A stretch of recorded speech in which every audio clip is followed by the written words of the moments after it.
Assalamualaikum dan salam sejahtera gang. First kali aku nak ucapkan ribuan terima kasih pada korang yang tak henti-henti support channel Sembang Kartel ni.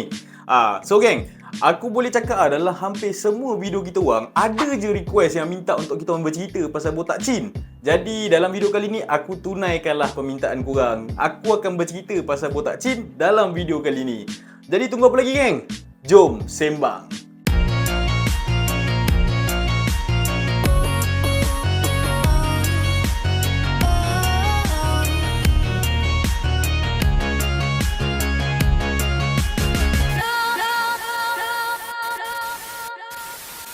Botak Chin ataupun nama sebenar dia Wong Swee Chin adalah antara penjenayah yang tak asing lagi kalau kita sebut. Nama Botak Chin ni bukanlah disebabkan dia ni botak ke apa tau. Botak Chin ni adalah gabungan perkataan daripada bahasa Hokkien yang membawa maksud Cina yang tak ada kerja. Botak Chin ni dilahirkan pada tanggal 3 Mac 1951 daripada 10 beradik dekat KL. Dan masa dia kecil dulu, dia pernah bersekolah dekat sekolah jenis kebangsaan Cina dekat Sentul. Dan lepas tu dia pindah kepada sekolah Inggeris pula. Tapi Botak Chin ni dia tak habiskan sekolah dia. Masa umur dia 15 tahun, dia dah berhenti sekolah dah. Sebab masa tu dia dah bekerja dekat Pasar Borong Jalan Tun Ismail sebagai pembantu pasar untuk bantu family dia. Yelah, 10 beradik tadi kan. 10 beradik tu pun nak sekolah juga, nak belajar. Jadi dia pun niat untuk tolong family dia. Tapi masa dia kerja dekat pasar tu, ada lah satu geng yang pegang kawasan pasar tu. Nama geng tu Geng 360.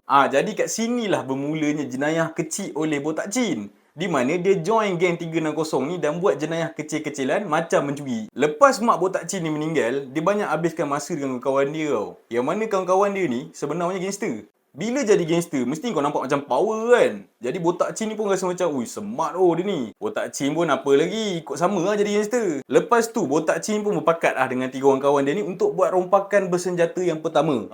Sebab yang 2 orang daripada kawan dia ni ada pistol. Bila ada pistol, memudahkan dia orang untuk buat rompakan kan. Jadi rompakan bersenjata pertama Botak Chin dengan geng-geng dia ni berlaku pada 19 April 1969. Aku cakap dengan korang Botak Chin buat rompakan pertama ni, umur dia masa tu baru 18 tahun bai. Aku umur 18 dulu, sibuk smart-smart pergi lepak town tayang muka cik awek. Tapi member dah buat rompakan bersenjata lah.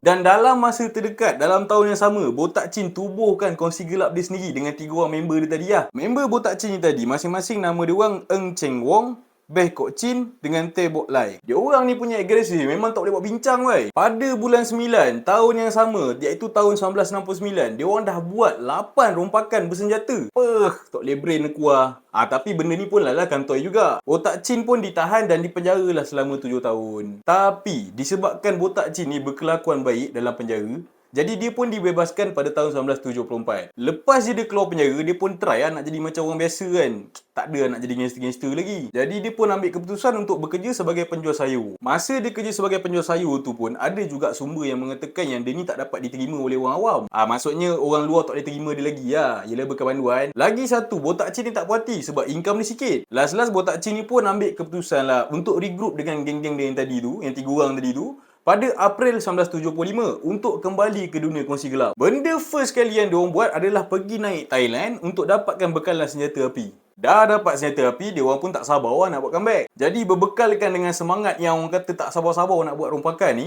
diorang pun buat rompakan bersenjata dekat pusat perjudian haram dekat Sentul pada 2 Jun 1975. Hasil rompakan tu adalah bernilai sekitar RM5,800. Duit yang diorang dapat RM5,800 ni, diorang gunakan sebagai modal untuk naik lagi ke Thailand, top up lagi senjata api.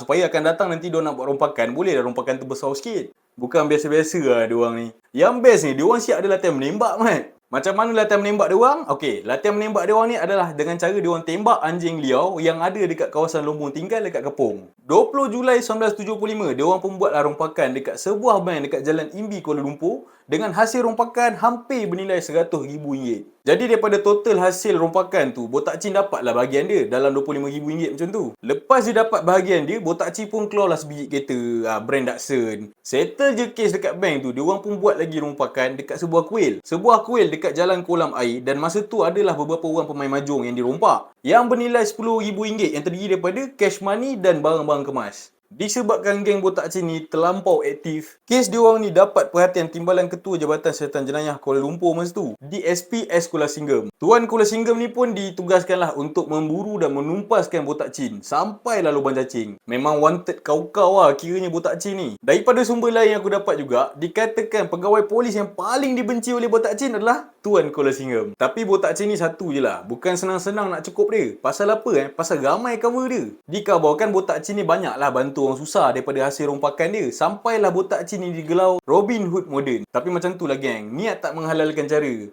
Walaupun niat kau nak bantu orang, tapi cara kau dengan merompak orang lain tu memang salah. Okey, disebabkan botak cin ni dah terlampau wanted dah masa tu. Jadi dia orang ni pun dah susah nak dapat supply senjata api. Apa dia orang buat? Dia orang target polis, anggota polis sebagai sasaran rompakan lepas tu. Maksudnya apa tau? Dia bukan nak rompak polis untuk dapatkan duit ke apa. Dia nak dapatkan supply senjata api je. Dan rompakan dia orang berjaya sebenarnya. Sebab apa? Sebab dia orang dapat 3 pistol milik anggota polis. Aduh, pening kepala aku lah. Aku tak boleh brain lah macam mana diorang punya hati kering ni. Tapi benda tak habis kat situ je. Polis terus buru botak cin dan pada bulan September, polis dapat track kereta Alfa Romeo curi yang dinaiki oleh botak cin and the gang. Jadi masa tu berlakulah scene kejar mengejau, tembak menembak. Dalam kata kejar mengejau sampai je dekat segambut dalam, diorang pun stopkan kereta dan diorang pun pergilah menyelinap masuk dekat kawasan Stenggan dekat situ. Tapi masa ni pun botak cin dapat larikan diri lah. Botak cin and the konco-konco dapat larikan diri. Disebabkan diorang dapat rampas kereta Volvo milik seorang pegawai bank pada waktu tu. Dan disebabkan tembak menembak tu juga, seorang daripada anggota botak cin ni cedera. Pada 25 September, botak cin kehilangan orang kanan dia iaitu Chow Kwan ataupun lebih dikenali sebagai Ah Kwan akibat ditembak mati dekat jalan Covid Hilay. Tapi benda tu tak membuatkan botak cin ni give up. Cin, hati kau keras. Dia orang sambung buat rompakan terbesar pada 26 Oktober 1975. Ini kali hasil rompakan botak cin and the gang adalah sebanyak 218,000.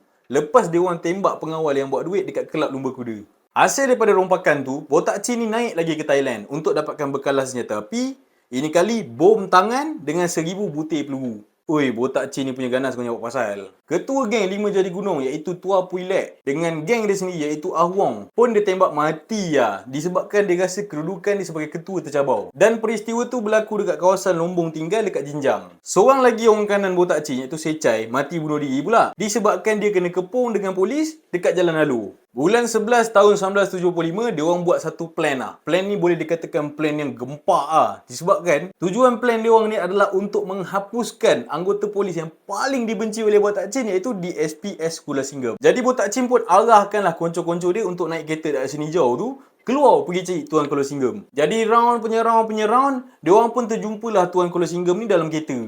Kes ni jadi dekat Jalan Davis ke Jalan Perkeliling. Lepas tu sampai je dekat satu traffic light dekat kawasan jalan yang aku sebut tadi tu lah. Konco-konco botak cin ni pun terus follow rapat kereta Tuan S Kuala Singham tadi dan lepaskan beberapa tembakan. Dia orang punya tujuan ni aku cakap engkau memang gila tau. Tujuan dia orang adalah untuk bunuh pegawai polis dekat tempat yang terbuka yang ramai orang. Tapi orang kata nasib baik daripada banyak-banyak tembakan yang dilepaskan tu, cuma satu je tembakan yang mengena pada Tuan S Kuala Singham. Tapi walaupun satu tembakan yang kena boleh dikatakan Tuan S Kuala Singham ni teruk juga tau. Walaupun dalam keadaan cedera, Tuan S Kuala Singham ni masih lagi mampu drive pelan-pelan pergi ke balai polis ceras. Botak cin pula yang jadi kepala untuk plan gila ni, punyalah angin satu badan. Lepas tahu musuh dia ni cuma cedera je, tak mati pun. Yelah, mau tak angin. Apa benda je yang botak cin ni plan dengan geng dia, mesti fail punya sebab kena kacau dengan polis. Lepas je kes tembakan dekat Jalan Davis ke Jalan Perkeliling tu, polis Malaysia dah bertekad dah. Memang ini kali penghabisan lah. Memang kita kena banteras juga kau-kau geng botak cin ni. By hook or by crook. Bahasa Inggeris kan.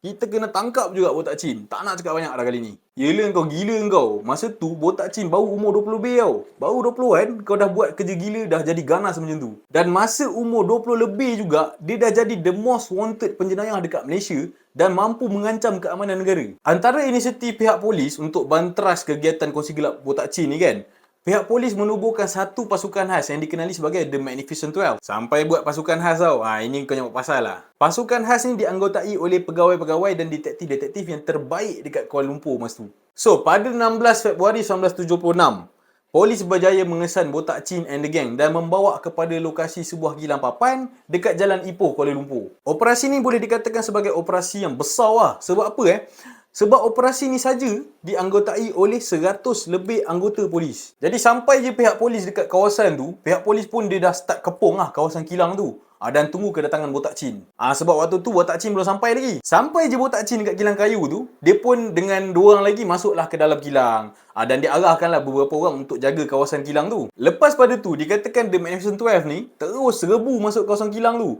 Dan konco-konco botak cin yang kata nak kena jaga kawasan ni tadi berterabur lagi. Botak cin dengan 2 orang lagi yang ada kat dalam tadi dah tak sedap badan lah. Yang dua orang lagi tu adalah Baek Kok Chin atau lebih dikenali sebagai Pang Ko Chai, dengan seorang lagi Hugh Fu Ken atau lebih dikenali sebagai Ah Kyong. Dia orang dah dapat rasa something tau. Macam dah kena kepung ada ni. Disebabkan dia orang rasa tak sedap hati, jadi dia orang pun dah standby lah.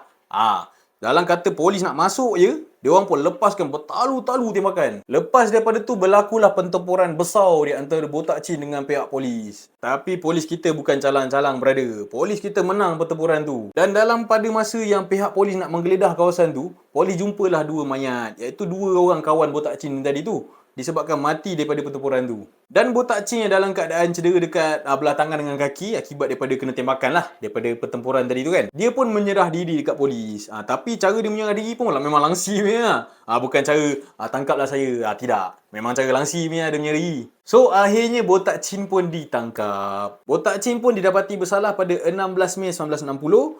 Selepas 1 tahun dia ni ditahan. Dan segala apa rayuan yang dia minta masa dia dibicara, semua ditolak. Jadi Botak Chin pada akhirnya pun dijatuhkanlah hukuman gantung mandatori. Tapi even dia jadi banduan akhir sekalipun, dia tetap agresif tau. Sebab ada kes di mana 2 kali dia serang pegawai penjara dengan senjata tajam dan cederakan pegawai penjara tu. Pada degil lagi Botak Chin ya. Akhirnya pada 11 Jun 1981, Botak Chin ataupun nama sebenar dia Wong Swee Chin pun mati di tali gantung, dan pada akhirnya tamatlah riwayat penjenayah legenda Botak Chin. Okey guys, sekian saja video aku untuk kali ini. So aku dah tunaikan permintaan korang untuk bercerita pasal Botak Chin, walaupun aku tahu apa yang aku ceritakan ni tidaklah lengkap sebab riwayat Botak Chin ni panjang. Aku cuma ringkaskan sajalah. Andai katalah aku tersalah cakap ke tersalah fakta ke, bolehlah betulkan aku dekat ruangan komen kat bawah. Dan disebabkan aku dah tunaikan request korang untuk bercerita pasal Botak Chin, aku pula minta korang support kita orang dengan tekan button like dan subscribe. Jangan lupa teruskan support Sembang Kartel. Jumpa lagi kita dalam video yang akan datang. Assalamualaikum warahmatullahi wabarakatuh.